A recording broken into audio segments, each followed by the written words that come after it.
De quelle réflexion parallèle parle le professeur Camille Loche? Car si les Africains se méfient, c'est parce qu'ils ont encore en mémoire le sida qui est lié au vaccin contre la polio entre 1957 et 1960 en RDC. C'est ce que l'essayiste sénégalais Sirissi explique avec ce qu'il appelle la géopolitique des médicaments. La recherche et le développement se passent essentiellement en Occident. La production ou la fabrication des médicaments se fait essentiellement en Asie, particulièrement en Chine et en Inde. Maintenant, l'Afrique est le marché de commercialisation et le marché d'expérimentation de la médecine. En 2005, le chercheur en santé publique Jean-Philippe Chipot alertait déjà là-dessus. Attirés par la faiblesse des coûts et des contrôles, les laboratoires pharmaceutiques testent leurs produits en Afrique au mépris de la sécurité des patients. Face à la multiplication des accidents, certains essais ont dû être interrompus. Ce fut le cas notamment au Nigeria. Le laboratoire américain Pfizer teste le Trovan, un antibiotique destiné à lutter contre la méningite. 11 enfants sur 200 ont trouvé la mort et plusieurs autres ont gardé de graves séquelles cérébrales ou motrices. Mais qui autorise ces recherches et expérimentations? Ce sont nos pouvoirs publics, nos États. Maintenant, nos États et nos pouvoirs publics ne finançant pas la recherche, nos universités de plus en plus vont bénéficier des subventions des pays occidentaux pour pouvoir faire de la recherche. C'est le cas des 5 pays africains qui ont déjà autorisé le projet Afrocov. Ils vont bénéficier d'1,5 million d'euros de l'AFD pour appuyer leurs services hospitaliers. Mais cette aide est-elle gratuite? Pas vraiment, car les pays doivent répondre à ce que l'on appelle la commande publique internationale. Ce sont des bailleurs de fonds qui vont vous exiger de faire de la recherche sur les sujets qui les intéressent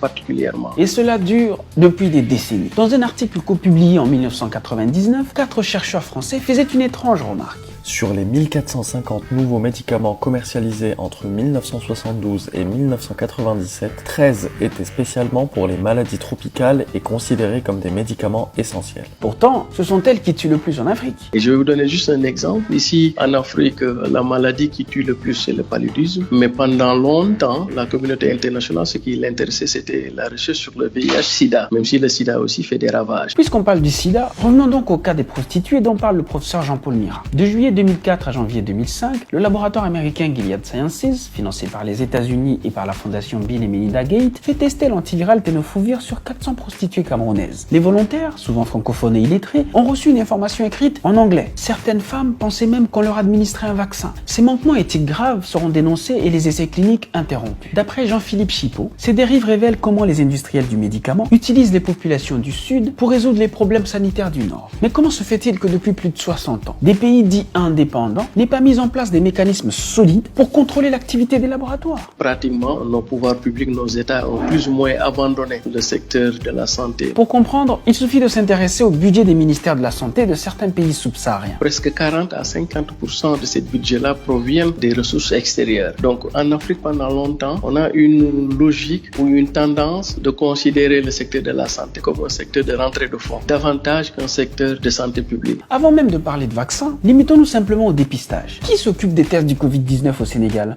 L'Institut Pasteur. Qui s'en occupe en Côte d'Ivoire, à Madagascar et au Cameroun? L'Institut Pasteur. Et qu'en est-il au Maroc, en Algérie et en Tunisie? L'Institut Pasteur. Et donc, pourquoi au lieu d'investir dans la recherche microbiologique, par exemple, 10 anciennes colonies françaises préfèrent encore confier cette tâche à l'Institut Pasteur, qui est un institut français? Nous pensons que le moment est venu de réhabiliter nos universités africaines pour pouvoir prendre en charge la question de la recherche. Mais il faudra faire aussi de la recherche en essayant d'intégrer la pharmacopée africaine par rapport à la médecine moderne. Cette pandémie ne serait-elle pas l'occasion pour l'Afrique d'apprendre une leçon vitale? Désormais, il faudra compter d'abord sur soi-même. Compter sur soi-même avant tout, compter sur soi-même après tout et compter sur soi-même par-dessus tout.